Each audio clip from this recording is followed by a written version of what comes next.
Shalom semuanya, bertemu kembali dengan saya Kersaogo di channel ini. Di kesempatan ini saya akan mengajak kita menyaksikan diskusi dari Dr. Richard Lee bersama dengan Ustadz Felix Xiao, seorang mu'alaf yang sekarang sudah menjadi Ustadz kesayangan dari teman-teman kita. Dan juga ada beberapa teman-temannya yang juga hadir di podcast tersebut. Dan pertanyaan penting yang disampaikan oleh Dr. Richard adalah, siapa yang menuliskan Al-Quran? Dan ini didasarkan karena dia juga ketika membaca kitabnya, katanya kan Dr. Richard ini seorang Katolik, dan dia ternyata masih meragukan penulis Alkitab, karena kalau manusia yang tulis, ada kemungkinan mereka akan mengurangi atau menambahi.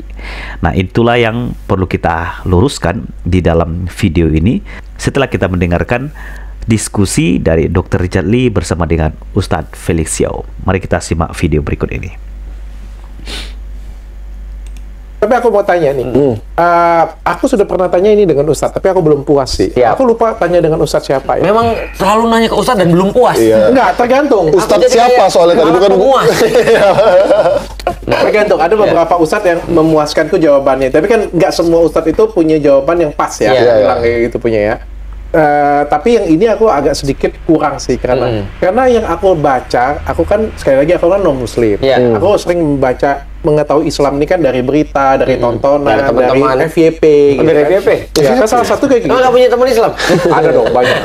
Tapi kan katanya itu Al-Quran itu adalah turun dari langit. Dan semua bahasa Al-Quran itu adalah bahasanya Allah, katanya. Bahasa Tuhan.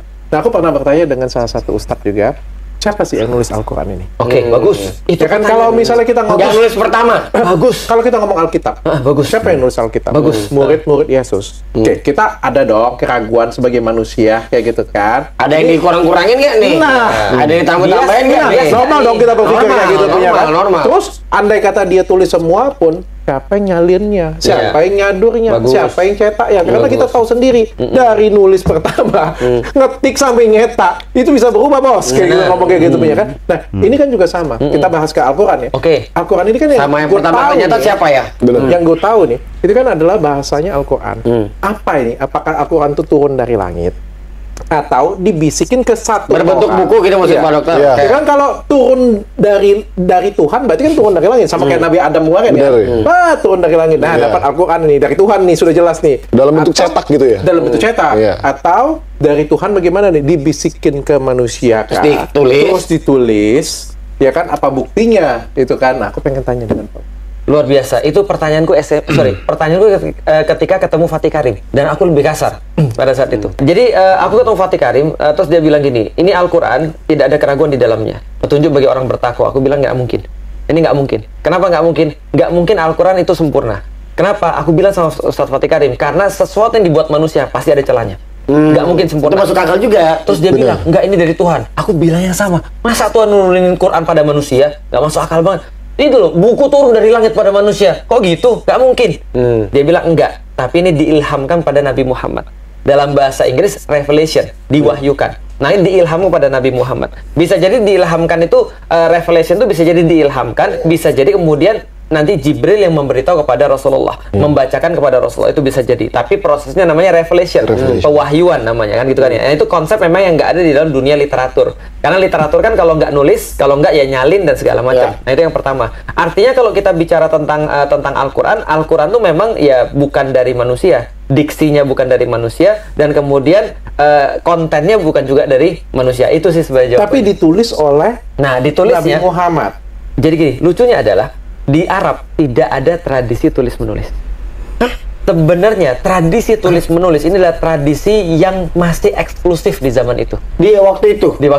Jadi gini, tradisi tulis-menulis itu yang paling rame ditemukan 3300. Mesopotamia, Sumeria. Atau yang sekarang lebih awal lagi ya, setelah penemuan Göbekli Tepe itu sudah ada tulisan-tulisan sederhana yang dalam bentuk simbol binatang. Itu yang aku baca terakhir 11.000, kalau Rizko kemarin bilang 30.000. Yang jelas sebelum itulah. Tapi yang jelas tulisan yang asli itu adalah dibuat di Sumeria, Mesopotamia. Yang menarik, pakar political science mengatakan bahwasanya tulisan itu muncul dari politik. Tulisan itu muncul dari politik. Wow. Karena keperluan tulisan itu adalah untuk mencatat kegiatan-kegiatan politik dan kegiatan-kegiatan jual beli. Di awal Jadi, ya. Betul. Ada pemerintahan dulu, baru ada bahasa. Jadi menarik tuh. Sebelum ada bahasa tertulis sudah ada pemerintahan Sumeria itu. Nah, baru ketika mereka bilang, kita kemarin ngirim itu berapa ya? Berapa itu sapi ngangkat berapa gandum ya? Catat deh. Mereka gitu. catat tuh. Nah, muncul catatan itu kan ya. Nah, maka tradisi tulis menulis itu eksklusif banget, Dok. Pak Ustadz, Nggak semua orang bisa nulis. Menimbulkan pertanyaan kedua, padahal pertanyaan pertama belum terjawab. Nanti aku jawab semua. Ya, demikianlah videonya ya. Nah, ini cukup panjang teman-teman. Anda juga bisa menyaksikan ya, video ini di Si Paling Radikal di podcast mereka ini. Dan dari apa yang disampaikan oleh Ustadz Felix Xiao, dia nggak menjawab secara tuntas ya ketika dia ditanya oleh Dr. Richard Lee ya. Jadi kalau begitu, kalau itu adalah ilham atau wahyu dari Tuhan, berarti Muhammad yang menulisnya. Nah, dia menjawab muter-muter ke sana ke sini ke sana ke sini.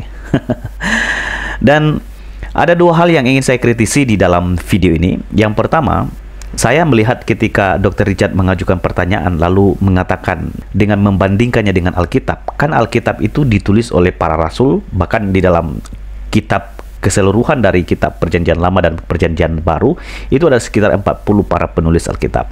Dan mereka adalah orang yang dipilih dan dipakai oleh Tuhan untuk menuliskan wahyu Tuhan, firman Tuhan, dan itu bertujuan untuk disampaikan kepada umat manusia. Nah, kelemahan yang disampaikan oleh Dr. Richard Lee adalah kalau manusia yang tulis, berarti kita bisa ragukan karena apa, ada kemungkinan itu bisa diubah. Dan disinilah saya ingin menegaskan bahwa Alkitab yang kita pegang ini adalah firman Allah. Ya, ini adalah firman Allah. Itulah sebabnya kita percaya karena ini adalah firman Allah, Tuhan menjaga firman-Nya.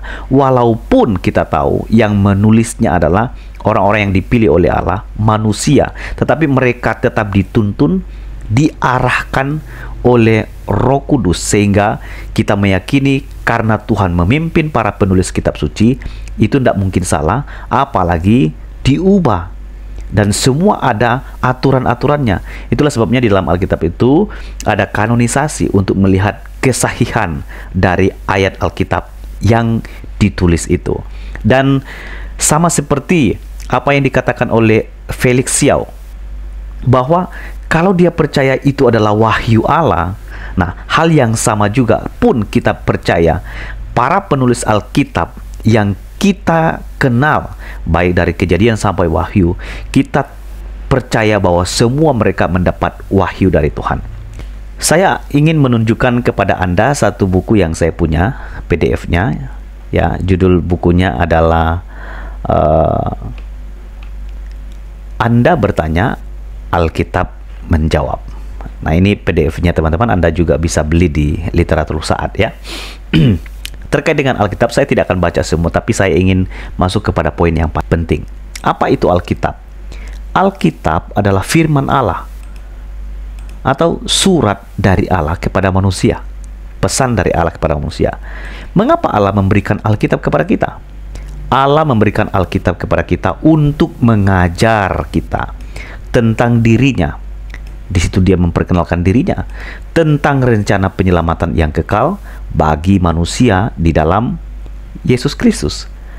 Maka di dalam Ibrani 1 ayat 1 dan 2, setelah pada zaman dahulu Allah berulang kali dan dalam pelbagai cara berbicara kepada nenek moyang kita dengan perantaraan nabi, maka pada zaman akhir ini ia telah berbicara kepada kita dengan perantaraan anaknya, yang telah ia tetapkan sebagai yang berhak menerima segala yang ada.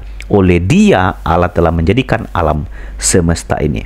Tetapi semua yang tercantum di sini telah dicatat supaya kamu percaya bahwa Yesuslah Mesias, Anak Allah, dan supaya kamu oleh imanmu memperoleh hidup dalam namanya. Itu tertulis dalam Yohanes pasal 20 ayat 31.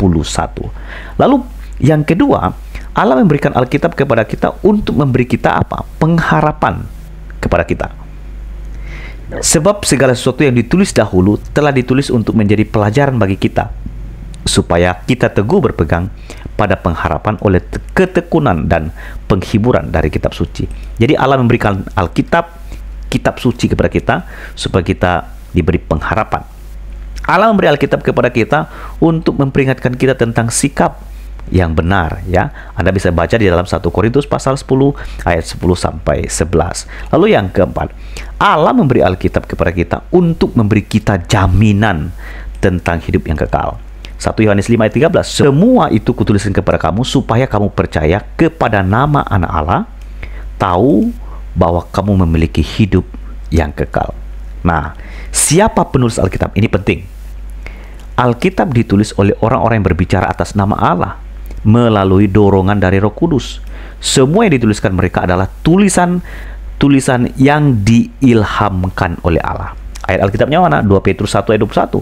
Sebab tidak pernah nubuat dihasilkan oleh kehendak manusia, tetapi oleh dorongan Roh Kudus. Orang-orang berbicara atas nama Allah. Dalam 2 Timotius 3 ayat 16, segala tulisan yang diilhamkan Allah. Segala tulisan ini apa? Berbicara soal firman Allah yang diwahyukan dari Kejadian sampai Wahyu. Itu adalah segala tulisan itu diilhamkan oleh Allah. Manfaatnya untuk apa? Mengajar, menyatakan kesalahan, mendidik, memperbaiki kelakuan, dan mendidik orang dalam kebenaran. Jadi Alkitab yang kita punya sekarang ini, kita percaya itu adalah wahyu Allah yang diberikan kepada para penulis, di mana para penulis itu dipimpin, dibimbing oleh Roh Kudus sehingga mereka menuliskan apa kehendak Tuhan kepada manusia. Sehingga karena ini adalah pekerjaan Allah, Roh Kudus yang membimbing dan mengarahkan, apakah kita perlu meragukannya? Tentu tidak. Kita mesti harus percaya kepada firman ini.